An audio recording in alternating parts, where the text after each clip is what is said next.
పెద్దలకు అందరికీ కూడా పేరు పేరున స్వాగతం సుస్వాగతం. ఈ యొక్క కార్యక్రమానికి విచ్చేసినటువంటి వాయిద్య కళాకారులందరికీ కూడా పేరు పేరున స్వాగతం సుస్వాగతం.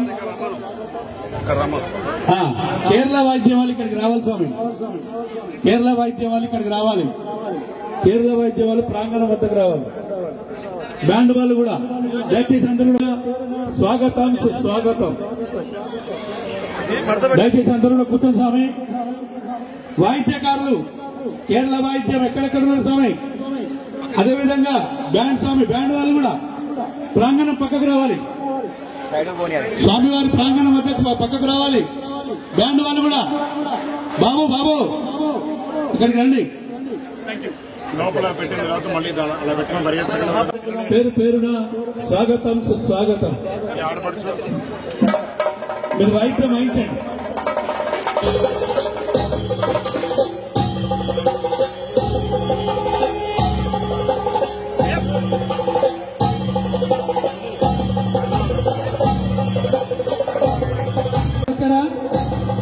ప్రాంగణం పక్కకు రావాలి.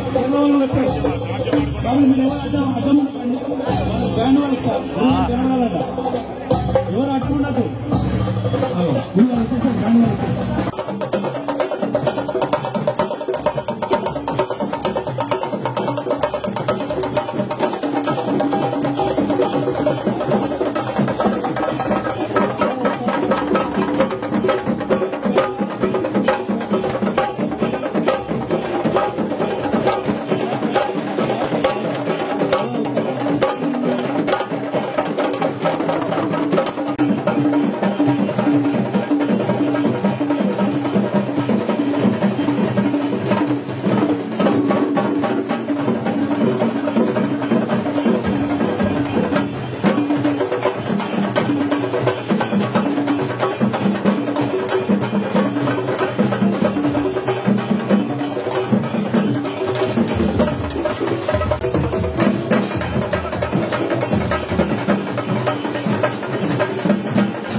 ఇతరులకు ఎవరికి అవకాశం లేదు.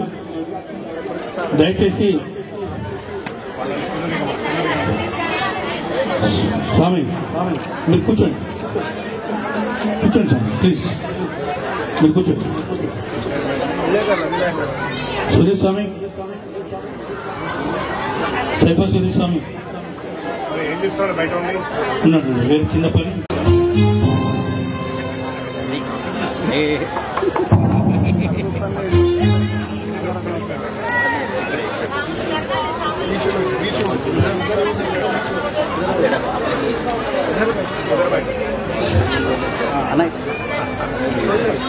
आशीर्वाद दिया सुरेश स्वामी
ఒక్కసారి పందల రాజకుమారుడు దేనికోసం వచ్చాడు ఇక్కడికి? గట్టిగా ఒక్కసారి చెప్పరా నా కళ్యాణ్ రా. పందల రాజకుమారుడు పల్లి వేటకు వచ్చినాడు.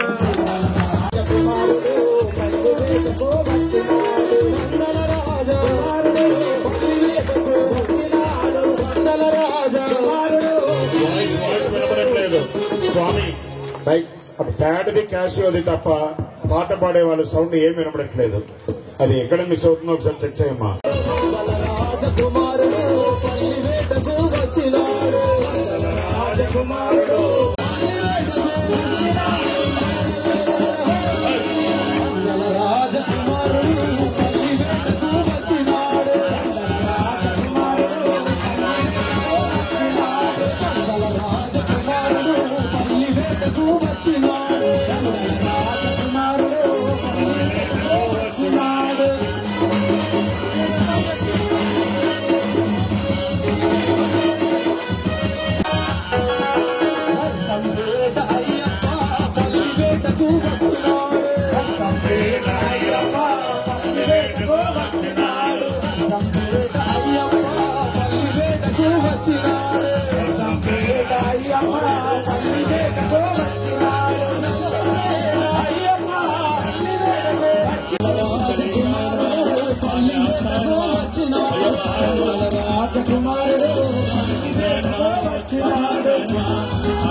పంచభక్త్ర సుతాయ నమః పూజ్యాయ నమః వ్యాఘ్ర సర్వధరాయ నమః సూర్యే నమః కృపాలవే నమః వేణువదనాయ నమః కంబకంఠాయ నమః కలరవాయ నమః కిరీటాది విభూషితాయ నమః దుర్జట్టే నమః వీర నిలయాయ నమః వీరాయ నమః వీరేంద్ర వందితాయ నమః విశ్వరూపాయ నమః. వెయ్యి అన్నాను అది బ్రాండ్ అవుతుంది. డబల్ అది కట్టిపి వేపిస్తాను.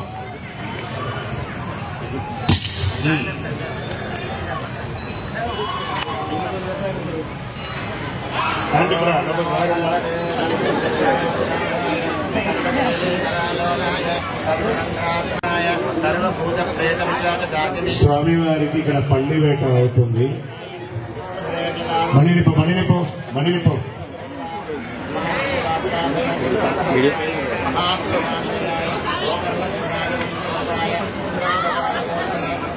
ఇప్పుడు ఎలా ఉంది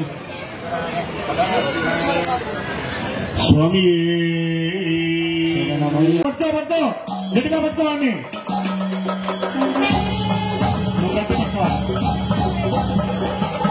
రాజ్యం ఏదో రాక్షసులు కనబడుతున్నాడు. ఏదో పట్టే పట్టి రాక్షసే మనిషి ఏ మనిషి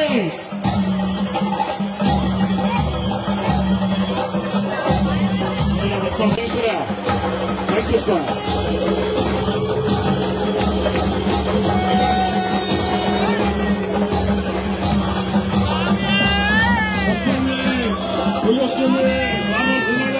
రాక్షసే సౌండ్ పెట్టు. ఏ పులిస్ సౌండ్ పెట్టరా.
అయ్యా చైర్మన్ గారు మాకు స్వామివారిని అప్పచెప్పండి అని చెప్పి ఈ చైర్పర్సన్ అయినటువంటి గుంటి రజనీకృష్ణన్ అమ్మ ఒక్కసారి ఇక్కడికి ముందుకు రమ్మా. ఎంత అద్భుతంగా చేశారు, మేము చేస్తామన్నారు, చేసి చూపించారు. మరి వాళ్ళ ఆఫీస్ సిబ్బంది ఒకసారి ఇలా రండి. అనిల్ స్వామి మరి వారి 20 సిబ్బంది ఇంకా ఉన్నారు కదా, వీరి వెనక వారి టీం అంతా కూడా ఉన్నారు. ఎవరయ్యా అది రండి ఇలా. వీళ్ళందరూ కూడా ఈ గ్రామ పంచాయతీ కాదు, ఇప్పుడు నగరపాలక సంస్థ కదా, ఇది మున్సిపాలిటీ. ఈ మున్సిపాలిటీ పురపాలక సంస్థ నుంచి వచ్చినటువంటి వీళ్ళందరూ స్వామికి ఈ రోజు ఏమైనా ఇక్కడ కొరత ఏమైనా చేశారా? చాలా వైభవంగా ఉంది. వీరిని ఒక్కసారి అభినందిద్దామండి గట్టిగా కరచరణాలతో. అంటే ఈ నిలబడ్డ ఒక 4-5 అభినందిస్తే ఈ యొక్క ఆఫీస్ లో ఉన్న చిన్న అటెండర్ దగ్గర నుంచి మొదలు పెడితే పై ఆఫీస్ అభినందన చేయలేనంటే. ఎందుకంటే ఈ వీలు అనేవి ఉంటే ఈ నర్సంపేట శుభ్రంగా ఉంటుంది. ప్రధాన భూమిక కూర్చున్నటువంటి నా శిష్యుడు రాణా ప్రతాప్ హైందవ సంస్కృతికి ఒక అద్భుతమైనటువంటి నాణికగా ఈ నర్సంపేటనే ఒక కాషాయ జెండాగా, కాషాయ వనంగా మార్చినటువంటి ఇతనికి పూర్ణాయుష్గా ఉండాలి, ఆశీర్వాదం దిగ్విజయంగా ఉండాలి. వారి అమ్మగారి ఆరోగ్యం కూడా త్వరగా కోలుకొని బయటికి రావాలని ఆశీస్సులు. ఒక కొత్త నానుడికి మన చైర్మన్ గారు ఒక పలుకుబడి గారు ఏమంటే, గురుగారు మళ్ళీ ఇక్కడి నుంచి అక్కడికి వెళ్లి నైవేద్యం అయ్యేటప్పటికి అదొక గంట అవుతుంది, ఇక్కడే చక్కగా స్వామివారికి నైవేద్యం చేస్తే బాగుంటుందని సింగిరిగండ మాధవ్ శంకర్ గారు చైర్మన్ గారు మరియు సైఫా సురేష్ మరియు మన దొడ్డ రవీంద్ర గారు వీళ్ళ యొక్క కార్యవర్గం వాళ్ళు ఈసారి కొత్త నానుడి ఏర్పాటు చేశారు. నేను మళ్ళీ ఇదేదో నైవేద్యం ఇక్కడ పెడుతున్నారు కదా, వచ్చేసారి వంటనే ఇక్కడ చేసి ఇక్కడ ఏర్పాటు చేస్తే బాగుంటుందని చెప్పాను. ఇంత పెద్ద ప్రాంగణంలో ఒక వనభోజనం చేసినట్టు కూడా ఉంటుంది అనే ఒక ఆలోచన. మరి జనం ఎక్కువ వస్తారు, పర్వాలేదా? రాణా ప్రతాప్ వచ్చేసారి పెట్టుడే కదా, బరాబరా? బాంఛన రుబాబా బాంఛన్గా స్వామి వారికి పెట్టుడే అని వచ్చేసారి పల్లివేట కార్యక్రమం చేస్తూ ఆహారం ఇక్కడే ఏర్పాటు చేస్తున్నాం అందరికీ. మళ్ళీ ఇక్కడి నుంచి వెళ్లి దేవాలయం వరకు ఇబ్బంది పడాల్సిన అవసరం లేదు. అదొక కార్యక్రమం ఏర్పాటు చేద్దాం, అవును కదా, ఒక ఇబ్బంది లేకుండా ఉంటుంది. సరే, ఇప్పుడు స్వామివారి ఇక్కడి నుంచి బయలుదేరి వెళ్తారు దేవాలయానికి. ఇంకా చెప్పట్లేదు, ఇంకా ముక్తాయింపు ఉంది. హారతి ఇవ్వగానే స్వామి బయటికి వెళ్తారు. ఆ వెళ్లేటప్పుడు అక్కడికి వెళ్లి స్వామివారు నిద్రపోతారు. ఈరోజు 6 బయట నిద్రపోతారు చక్కగా. స్వామివారు నిద్రపోగానే ఆ పడుకునే స్వామివారికి ఇక్కడ ఉన్న వాళ్ళలో ఎవరెవరికి పిల్లలు లేరో వారందరూ కూడా గతసారి కూడా ఎన్నో ఏళ్లుగా బెడ్ కానీ మెత్త కానీ బెడ్షీట్ కానీ తీసుకొచ్చి ఇస్తారు. అక్కడ ఈరోజు స్వామివారు అందులో పడుకుంటారు. ఎందుకంటే ఇక్కడ వేటాడారు కదా ఆయన, లోకరక్షకుడుగా ఉన్నవారు శాంత స్వరూపంతో తన కంటి చూపుతోనే చదివేయచ్చు కదా. కానీ ఆయన స్వామితో ఒక క్షత్రియ రూపం ధరించి ఉన్నారు పందల రాజుగా. ఏమని పాడావు కళ్యాణరామ ఇంతకు ముందు? ఎలా వచ్చాడు స్వామివారు చెప్పది. పందల రాజకుమారుడు పల్లి వేటకు వచ్చినాడు.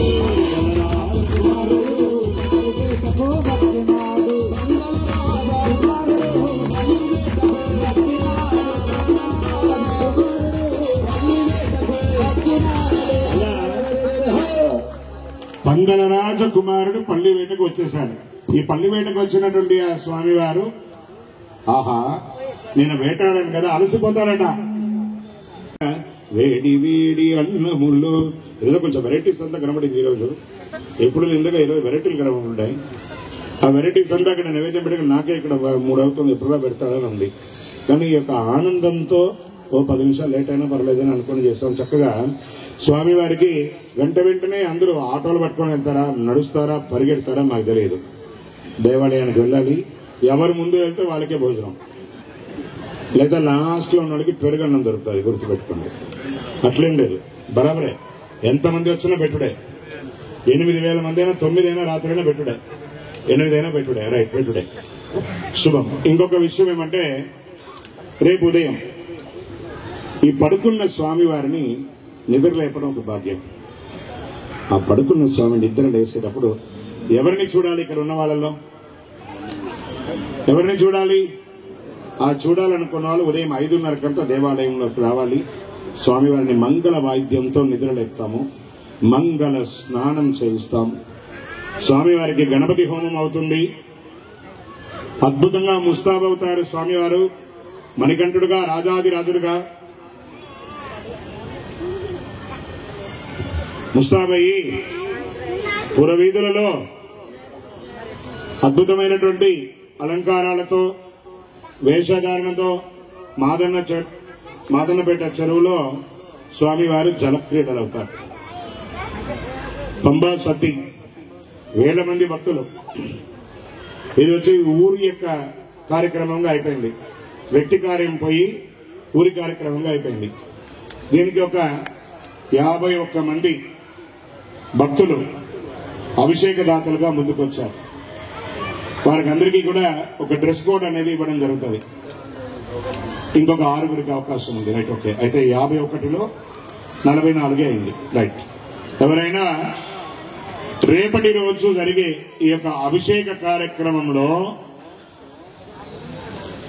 స్వామికి మీకు అందరికీ కూడా ఒక రెడ్ క్లాత్ తో ఉన్నటువంటి ఒక డ్రెస్ కోడ్ ఇస్తారు. ఒక చిన్న బిందె కూడా ఇస్తారు. మొదట అక్కడ పంబా ఆరాట మహోత్సవం పూర్తిగా అయ్యి జలక్రీడలు అయ్యి స్వామివారి డయాస్ మీదకి వస్తారు.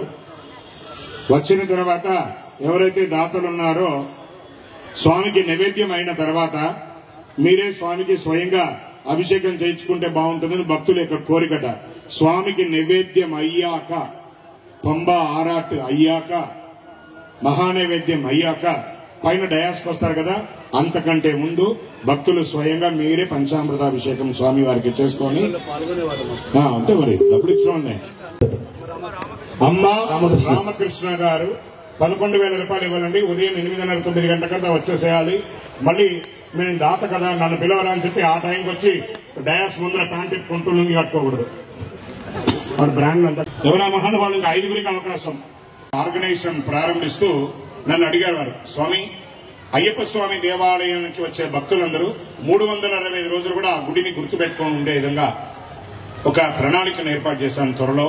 అది అతి త్వరలో అది కూడా లాంచ్ అవుతుంది. దాన్ని నేను ప్రజల్లోకి తీసుకెళ్లాలని అనుకుంటున్నాను. నాకు ఈ అయ్యప్ప కల్ట్కి ఏ సంబంధం లేదు. ఆయన దీక్ష కూడా తీసుకోలేదు. అమెరికా నుంచి వచ్చినటువంటి శాన్ ఫ్రాన్సిస్కో నుంచి వచ్చారు వారు. ఈ రోజు ప్రత్యేకించి మన పూజ కోసం మనం ఆహ్వానించాం. మీరు రావాలి అని నిన్న ఉదయం దిగారు. 2 రోజులు అవగానే మళ్ళీ వెళ్ళిపోతారు. మై టెంపుల్ యాత్ర అనే ఒక ఆర్గనైజేషన్ తో రేపు కొన్ని స్వామివారి ఊరేగింపు వచ్చి ఆ చెరువు దగ్గర ముందే కొంతమంది ఉంటారు కదా, అందరికీ చిన్న చిన్న క్విజ్ పెడతారు. అయ్యప్ప స్వామి గురించి సందేహాలు ఎవరైతే దానికి సమాధానం చెప్తారో వారికి ఒక ప్రైజ్ కూడా ఏర్పాటు చేశారు. వాళ్ళ సంస్థ నుంచి ఒక 50 ప్రైజ్ తెచ్చారు. వారు అందరికీ చేయడానికి ఒక సేవా దృక్పథంగా ఒక్కొక్క ప్రాంతానికి వెళ్ళాలి అనేది ఒక సంకల్పం. అందులో ప్రత్యేకించి చైర్మన్ గారు పిలవడంతో వారు అక్కడి నుంచి వచ్చారు. మాధవ్ శంకర్ గారు పిలవడానికి వచ్చారు. వారికి కూడా చంద్రశేఖర్ గారు వీరు సాఫ్ట్వేర్ బ్యాక్గ్రౌండ్ ఉన్నటువంటి అక్కడ కంపెనీ నడుపుతున్నటువంటి వారు ఎంతో మందికి దానికి ఏదైనా చెయ్యాలి అనే ఒక సత్సంకల్పంతో వారు ఈరోజు ఇక్కడికి వచ్చారు. రేపటి రోజు ఆ యొక్క పంబారాట్ చెరువు దగ్గర ఒక సేవా కార్యక్రమం ఉంటుంది. మరియు నెక్స్ట్ భక్తులకి, అమ్మస్వాములకి, స్వాములకి ఇది రిక్వెస్ట్ తో కూడినటువంటి వార్నింగ్. ఇది ఎవ్రీ ఇయర్ జరిగేదే. ఖచ్చితంగా రేపు ఆ సభ అంతా కూడా పోలీస్ ప్రాంగణంలోనే ఉంటుంది, ఆధ్వర్యంలోనే ఉంటుంది. నాకు ఈత వచ్చు, నేను దూకుతానంటే కాదు, ఖచ్చితంగా వాళ్ళ పోలీసుల ఆధీనంలోనే ఉంటుంది. ఎందుకంటే చెరువు విపరీతమైనటువంటి లోతులో ఎన్నోసారి మత్తలు పడి సంవత్సరం ఉంది.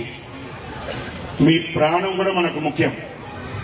సంరక్షణానికి ఒక వారం నుంచి ఒక ఐరన్ బ్రష్ పెట్టి అన్ని క్లీన్ చేస్తున్నారట. గుంటి కిషన్ రజనీ గారు ఏమైనా ఫ్రూట్స్ ఏమైనా అరేంజ్ చేస్తారా? ప్రతి ఒక్కరికి కూడా ఫ్రూట్స్ అరేంజ్ చేస్తారు. ఇక్కడ హారతి ఇవ్వగానే మీరు ఆహారం తీసుకోవచ్చు. రాణా ప్రతాప్ గారు, మీరు స్వామి వారిని తీసుకుని అక్కడికి రావాల్సింది. మీ యొక్క ఆనందాన్ని, మీరు చేస్తున్నటువంటి విశేషాన్ని మీ నోటి ద్వారా మేము వినాలని కోరుకుంటున్నాం. వెంటనే గుంటి కిషన్ గారు కూడా మాట్లాడాల్సిందిగా కోరుకుంటున్నాం.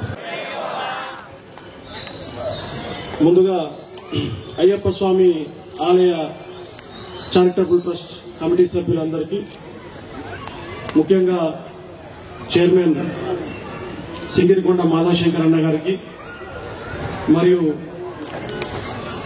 ప్రధాన కార్యదర్శి చింతల కమలాకర్ రెడ్డి గారికి, కోశాధికారి పెద్దలు దొడ్రవీంద్ర అన్న గారికి, మరియు నూతనంగా అధ్యక్షుడిగా ఎన్నికైన నా ప్రియమిత్రుడు సైప సురేష్ గారికి, మరియు ఆలయ కమిటీ పెద్దలకు అందరికీ, కమిటీ సభ్యులందరికీ కూడా ఈ సందర్భంగా మరి గత 5 సంవత్సరాలుగా నాకు ఈ అవకాశం కల్పించిన ఆలయ కమిటీ సభ్యులకు, మరి ముఖ్యంగా భక్తులకు, పెద్దలకు, మరియు ఈనాడు ఈ పల్లివేట కార్యక్రమాన్ని నర్సంపేట నియోజకవర్గంలో ఉన్న ప్రజలందరూ కూడా ఆయురారోగ్యాలతో ఉండాలని, అష్టైశ్వర్యాలతో ఉండాలని, మరియు పంటలు బాగా పండి రైతులందరూ కూడా బాగుండాలని చెప్పి మొత్తంగా నియోజకవర్గంలో ఉన్న ప్రజలందరూ, అన్ని వర్గాలకు సంబంధించిన అన్నదమ్ములు, అక్క చెల్లెలు, పెద్దలందరూ కూడా బాగుండాలని చెప్పి నాతోటి ఈ కార్యక్రమాన్ని నిర్వర్తిస్తున్న ఆలయ కమిటీకి, మరియు ఈ కార్యక్రమానికి ప్రతి సంవత్సరం కూడా విచ్చేసి హైందవ ధర్మాన్ని ముందుకు తీసుకెళ్లే విధంగా ఇప్పుడు ప్రతిసారి కూడా నేను చెప్తుంటాను, అయ్యగారిని చూడగానే ఒక హిందుత్వ భావాజాలం, ఆ కార్యక్రమానికి ఆయనే ఫిగర్, అంటే ఆయనే కట్అవుట్. మేము ఇదివరకు ఏదైనా కానీ పల్లివేట కార్యక్రమం అంటే గత 4 సంవత్సరాల ముందు నాకు తెలియదు, అసలు యాక్చువల్లీ నాకు కూడా తెలియదు. ఈ కార్యక్రమాన్ని ఈ స్వామి, ఈ పెద్ద స్వామి ఉన్నారు, ఈ కట్అవుట్లో ఎవరని చెప్పి మాట్లాడుకునేవాళ్ళం.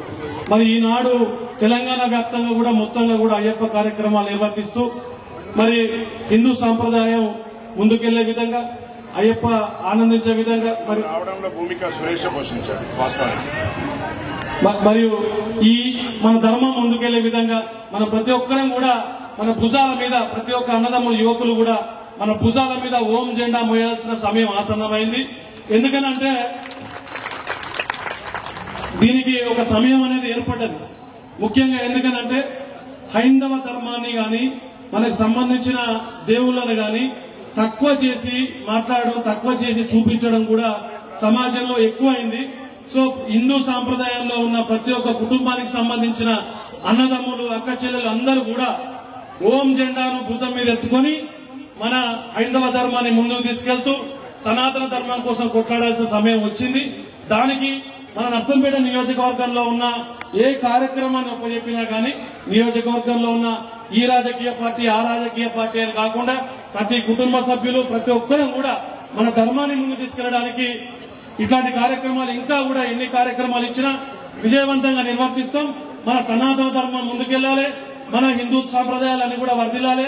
మన దేవాలయాలన్నింటినీ కూడా ఇంకా మంచిగా చేసుకుని మన ధర్మాన్ని ముందుకు తీసుకెళ్తాం. నాకు ఈ అవకాశం ఇచ్చిన ఆలయ కమిటీ సభ్యులకు మరియు ఈ కార్యక్రమానికి ఇంత ఘనమైన ఏర్పాట్లు చేసిన మున్సిపల్ కమిటీ సభ్యులకు, ముఖ్యంగా మున్సిపల్ చైర్మన్ కుంటి రజనీ కిషన్ గారికి మరియు వాళ్ళ సిబ్బందికి నా హృదయపూర్వక ధన్యవాదాలు తెలియజేస్తున్నాను. మరి ఈ కార్యక్రమం విజయవంతం కావడానికి సహకరించిన నర్సంపేట పోలీస్ డిపార్ట్మెంట్ గారికి, సిఐ రమణమూర్తి సార్ గారికి, మరి ఎస్ఐలకు, పెద్దలకు అందరికీ కూడా నమస్కారం తెలియజేస్తున్నాను. ఈ ప్రోగ్రామ్ ని కవరేజ్ చేయడానికి వచ్చిన ప్రింట్ అండ్ ఎలక్ట్రానిక్ మీడియా మిత్రులకు, పెద్దలకు అందరికీ కూడా నా యొక్క ధన్యవాదాలు. మరియు ఇంత పెద్ద ఎత్తున ఈనాడు ఆడ నుంచి ఇటు వరకు శోభాయాత్ర నిర్వహించి ఈ కార్యక్రమం విజయవంతంలో పాత్ర పోషించిన స్వాములకు మరియు పెద్దలకు, అక్క చెల్లెలకు, యువకులందరికీ కూడా ధన్యవాదాలు తెలియజేస్తున్నాను. నాకు ఈ అవకాశం ఇచ్చిన ఆలయ కమిటీ సభ్యులకు, పెద్దయ్య గారికి అందరికీ కూడా నమస్కారం. మరియు వాళ్ళ కమిటీ సభ్యులందరికీ నా హృదయపూర్వక ధన్యవాదాలు.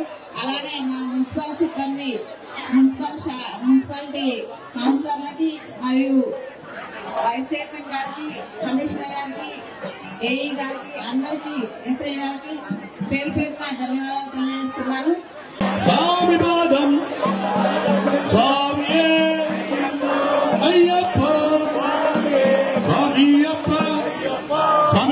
దేవాలయానికి సంబంధించిన వస్తువులు ఎవరు